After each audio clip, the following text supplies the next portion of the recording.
So it's been about 2 weeks since Deathloop launched, and I've been playing this game pretty much non-stop since then, and I've never had such a hard time trying to figure out how the hell I feel about a game. I went from not really caring about it, really thinking about getting a refund, to enjoying it and getting incredibly excited with all the potential that I see in the game, to being indifferent, loving it again, and now I'm just wondering what the longevity is looking like across the board, not only for myself but for everyone else, and how well this game is really going to do, and what it means in the future, because while it is a unique concept that had so much potential to be both a fascinating, seemingly endless single-player experience with a very unique twist on an approach to the multiplayer, it doesn't quite deliver in either a single-player or strictly a multiplayer sense. It's a very middle-of-the-road, mediocre experience that falls short of its greatest potential in either of these two categories. But enough about that. What the hell is Deathloop? Well, in my weird way of explaining things, the gameplay concept is based off a defective form of Alzheimer's. Instead of your brain shrinking and you slowly forgetting everything about yourself, your environment, the people you know and love, instead, you're learning all of that stuff. You also have a nice dash of schizophrenia tossed in.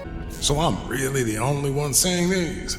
How'd I get so lucky? And honestly, the trailers don't really do a good job at explaining what this game is. So basically, you play as Colt. Colt is stuck in a time loop on the island of Black Reef, and in order to break this time loop and essentially win the game, you have to kill 8 targets or 8 visionaries in the span of 1 day. And the way you accomplish this is by good old-fashioned detective work through the long-lost art of reading. And I do mean a lot of reading. This is necessary to learn information about these visionaries, their habits and routines, and armed with this information, your goal is to hoard them up in one of the 4 time periods that the day is broken up into. If you don't kill all 8 visionaries within this loop, then the next day starts over and you gotta try again. Also, if you die 3 times, then the loop will reset and all of your weapons and gear that you acquired during that loop will all be lost. There's a little more to it. There's a small dash of PvP tossed in, weapon rarities with different attributes, personal and weapon trinkets as well, some supernatural powers in the form of what they're calling slabs, but on the surface,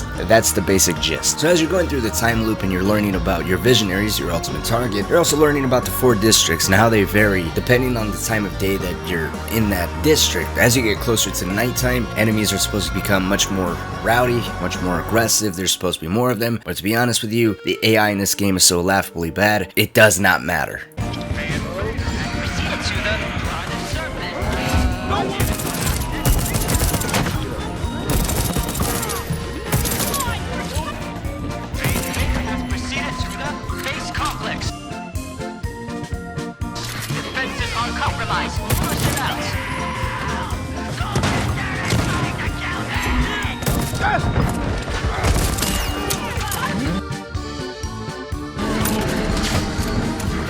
And so there's a little bit of open-endedness there. Depending on the time of day, things do vary, they do change, they're not randomized. So you're not always going to be completely surprised if you play the game enough. You can't anticipate enemy placements, everything that changes from where turrets are, where security cameras are. There might be doors or rooms that are locked or inaccessible during the morning, but during the evening, they might be open, while other doors or rooms might be locked or closed. You might be dealing with trip mines or proximity mines during the evening, but during the morning, afternoon, or noon, there could be nothing, or there could be just a handful of dumb enemies. In the very early hours of the game, this concept of learning, exploring, finding newer and better equipment to outkill or traverse the environment and use previously learned knowledge more and more effectively is exciting. And if that gameplay description isn't for you, then off the bat, this won't be an enjoyable game. But after a handful of hours, you start to feel restricted in very weird ways. I actually found myself questioning whether if this should have been a purely single-player game, so that way AI could have been given much more attention to be much more intelligent, as well as the shooting. Something about the shooting doesn't feel right. For lack of a better word, it feels clunky. Even after 10 to 15 hours in this game, I'm still going back and constantly readjusting my sensitivity. It hit a point where I'm just relying 100% on aim assist. You could just see me snap onto headshots simply because the aiming is so bad. And I don't quite understand it because the movement by itself is fairly good. You can run, you have a directional dash, you can double jump, you can slide. You have some slab powers that are very effective with the traversal as well, such as shift, which which is basically a power that allows you to teleport. Yet the shooting itself isn't up to the same standard, and relying 100% on aim assist to kill anything is not fun. And I can't emphasize that enough.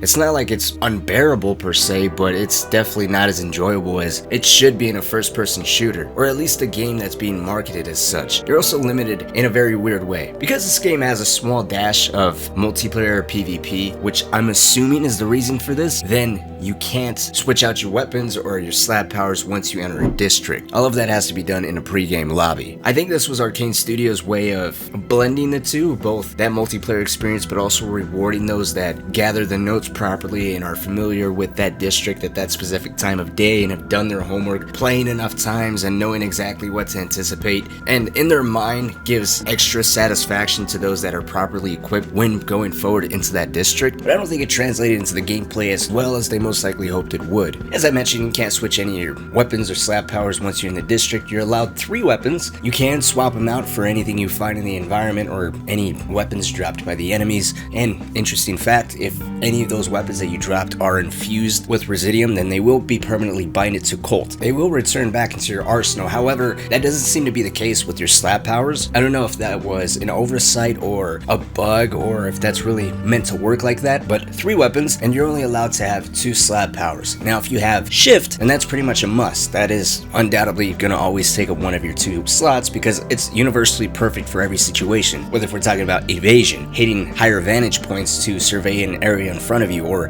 just getting around the environment at a much faster pace. And that really only leaves you with 1 slot open for another slap power that you have to consider very carefully, especially if you're playing online or if you have online activated and other players have the ability to invade your game, because this slap power should be both a good decision for the district that you're headed into, any possible threats and problems and how to effectively achieve the goal that you're after, while also being able to properly fight off any Juliana invasion you might face. And while shift is great in every situation, there's no real slap power that's perfect for both getting the objective done and fighting off a really good Juliana player, which I get having that power of choice to be removed by giving you the best power to make everything much easier would only make the game even more boring, but I think it would have suited the game's direction better if you were able to swap out all your slap powers in game and maybe have a cooldown in between swapping them out so that way they can't be abused. And in this way, it really does boil down to a battle of wit, knowledge of the environment, and a bit of skill and deception and, well, shooting, because again it's not that good, to eliminate your opponent rather than just forcing your hand to make a decision with this 1 open slot and hoping it doesn't put you at a disadvantage. And obviously if you're not playing online, then this really isn't that much of a complaint. The only other complaint would be your options and levels of creativity to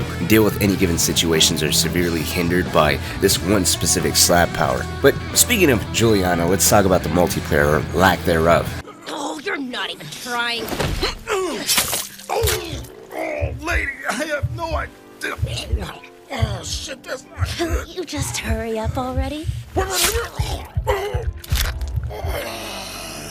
When I first heard about this multiplayer twist that Deathloop was gonna have, this was honestly what I was most skeptical about. It is here primarily to serve the narrative with the hope of adding in, I guess, a little bit of player unpredictability to spice things up a little bit. And narratively, while Colt is trying to break the loop, Juliana is trying to preserve it. So she's actively hunting him down. Or a player or someone who's playing as Juliana can enter a district and technically, I guess, help Colt out in achieving that goal and killing a visionary. But let's be honest, people are assholes. I have not seen that happen, and I highly doubt it ever will unless it's coordinated between friends. And when you're playing offline and you're playing by yourself, then another player won't take over as Juliana. The AI will. And, you know, we talked about how bad that is, so it's not satisfying to be invaded by a Juliana that reacts like it's a recovering stroke victim.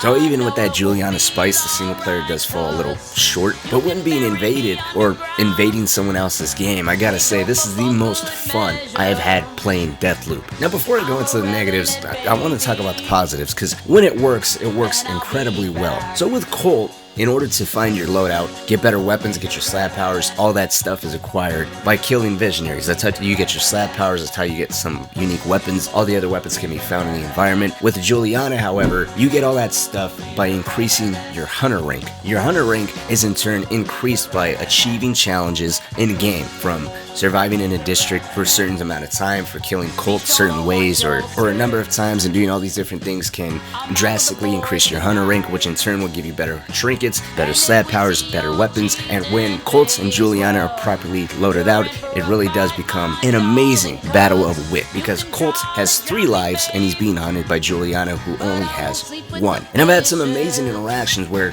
I've had a Colt that was incredibly aggressive. I'd use my ether power, turn invisible, catch him off guard. He would tag me a couple times, so I would use masquerade to get away, reposition myself, shift to find a different vantage point, turn invisible, catch him off guard again. You know, it's a really fun game of cat and mouse. And whenever Juliana spawns in the map, there's always an antenna that spawns in a certain location. Colt has to hack this antenna in order to be able to leave the district, so it's not like you're completely blinded and have no idea where each other are. There is an objective where Colts is being pushed towards, so that way it's a little easier for the 2v to find each other. Also, if Colts is making any noises, I believe Juliana has the same thing as well. I could be wrong here, but if Colt's making any loud noises, then a little marker pops up on the screen to indicate to Juliana a general idea of where Colt is at that given time. After playing a couple matches as Juliana, I was immediately addicted. This was the most fun I've had in a multiplayer game in a long time, and that's the problem. It's not a multiplayer game, and its own issues rear its head after just a couple matches. First and foremost, the matchmaking sucks. I was waiting anywhere from 5 to 10 minutes just to find a match.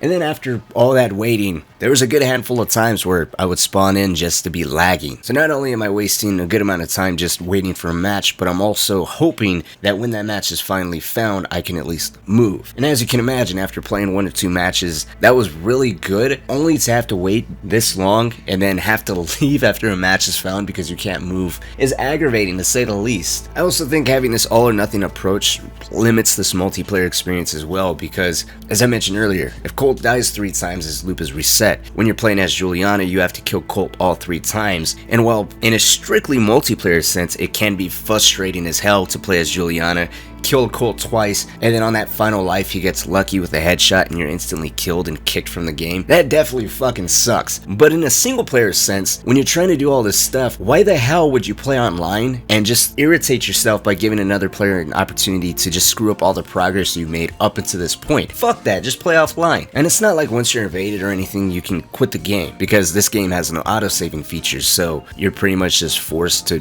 bear through it and hope you're slightly better than the other player, and I just don't get it. While Deathloop has an incredibly unique concept, and I do really love that concept to its core, I think it's a very middle of the road experience. The single player isn't good enough on its own, while the multiplayer suffers by being there to serve the single player experience. I think if they would have had a dedicated multiplayer where maybe Juliana and Colt were placed in an arena and it wasn't necessarily a death match, but more they race to kill as many visionaries or a specific visionary in a district, and their total score of killing each other, activating traps, using gadgets, how that stuff affected the other player or even the AI. Maybe kind of had the concept of Hunt Showdown where one of the two can kill the visionary, take their gear, and then they have to escape through the tunnels, and while they're trying to escape, the other player can kill them, take the gear for themselves, and then evacuate. I think it would have been much better than what we have here.